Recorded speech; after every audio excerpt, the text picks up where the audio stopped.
အားလုံးပဲမင်္ဂလာပါကိုကိုတို့ရေနာမည်ကြိုဆိုလိုက်ပါရစေနော်ဒီနေ့လေးမှာကျမတို့မိမသားတွေကိုကိုကိုတို့အားရပါရတမချစ်တဲ့အခါဘလို့အသက်ရည်လေးကတမချစ်လို့အကောင်းဆုံးလဲဆိုတာကျမကြီးအရာတိတိကျကျလေးပြောပြပေးသွားမှာဖြစ်ပါတယ်မချစ်လို့အကောင်းဆုံးအရေးကိုမပြောခင်မှာတမမို့အသက်တော်ဆုံးအမျိုးသမီးတွေကိုပြောပြပေးသွားပါမယ်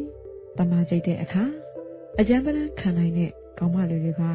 ပို့ပြီးတော့တမလို့ခေါင်းချပါတယ်ဥပမာအတွေ့အကြုံရှိပြီးတော့အရန်ဟိုစိတ်များကြတဲ့ကောင်းမလေးတွေကတမရဲ့အခါပစ္စည်းဘလောက်ထွားတတရရကြိတ်ခံနိုင်ကြပြီးတော့ကိုကိုတို့ကျုံနိုင်ရင်ကျုံနိုင်တဲ့တော့တမကြိတ်ခံနိုင်ကြပါတယ်နောက်ထပ်အရွယ်တစ်မျိုးကတော့မမကြီးတွေပဲဖြစ်ပါတယ်ပြည့်နှစ်ဤစိတ်ရွှေခံနေတဲ့မမကြီးတွေကတော့ကိုကိုရဲ့အပြုအစုသာလိုအပ်ပြီးဘာဆိုဘာမှပြောစရာမလိုအောင်ရေမီအစုံဦးစီဒူပတ်ဝိုင်းတွေနဲ့ဖြောပြေးပေးအောင်မှာဖြစ်ပါတယ်။ဆန်ဒီအပေါ်မှာပြောခဲ့သလိုမတရားတမလို့ကောင်းတဲ့ကောင်းမလေးတွေကစက်ကိုနဲ့အရွယ်ဝင်းချင်းကောင်းမလေးတွေပဲဖြစ်ပါတယ်။ဘာလို့အဲ့ဒီရွယ်ကလေးတွေကတမလို့ကောင်းတယ်ဆိုတော့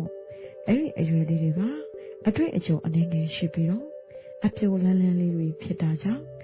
တအားဖြစ်နေတဲ့စိတ်နဲ့တမကြိတ်ခံချင်တဲ့စိတ်တို့က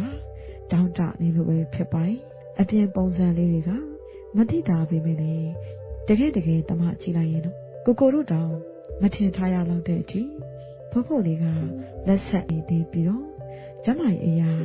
ကျင်းမြောင်းနေသေးတာကြောင့်ညီလေးနဲ့ပေးတွေ့လိုက်တဲ့အခါမှာလေတင်းတင်းကြပ်ကြပ်နဲ့အရသာရှိကိုတမချင်နိုင်မှာဖြစ်ပါတယ်ကဲကိုကိုတို့ရေဘယ်အရွယ်ကိုအကြိုက်ဆုံးလဲရှင်အဆုံးထိအထောင်ပေးခဲ့ကြလို့အားပွားအကြည့်ကြည့်ပါနော်တတား